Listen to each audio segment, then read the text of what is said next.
হ্যাঁ বন্ধুরা, তোমরা ঠিকই শুনছো, মাত্র 10 টাকায় আমি আইসক্রিম তৈরি করছি। চলো তাহলে ভিডিওটা বানিয়ে ফেলা যাক। প্রথমে আমি দুধ নিয়েছি, লিকুইড দুধ নিয়েছি, 500 লিকুইড দুধ নিয়েছি। দুটো ভালোভাবে জাল দিয়ে নেবো। জাল দিয়ে তারপরে এই যে আমি মিশ্রণটা তৈরি করছি, তোমরা দেখতে পাচ্ছ, এটা হচ্ছে গুঁড়ো দুধ।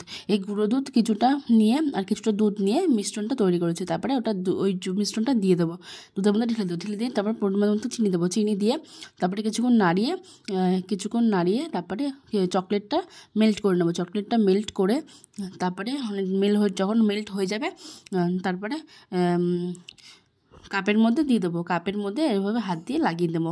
কাপের মধ্যে না লাগালে হবে না, তাহলে জিনিসটা ভালো লাগবে না দেখতে। কাপের মধ্যে এভাবে লাগিয়ে নিয়ে তারপরে মিশ্রণটা ওটা আস্তে আস্তে দিয়ে দেবো। দিয়ে পরিমাণ মতো দিয়ে আমি এখানে একটা কথা বলে দিই, আমি এখানে হোল নাইট রেখেছি ফ্রিজে। তোমরা এখানে হোল নাইট রাখবে, তাহলে আরও জিনিসটা ভালো হবে। হোল নাইট রেখে তারপরে হ্যাঁ, কাঠিগুলো আগে দিয়ে নেবে। কাঠিগুলো দিয়ে নিয়ে তারপরে ফ্রিজে ঢুকিয়ে দেবে। হোল নাইট রেখে আমাদের আইসক্রিম রেডি। ভিডিও ভালো লাগলে লাইক কমেন্ট শেয়ার করে দিও, চ্যানেলটা সাবস্ক্রাইব করে দিও। দেখা হচ্ছে, বাই বাই পরের ভিডিও নিয়ে।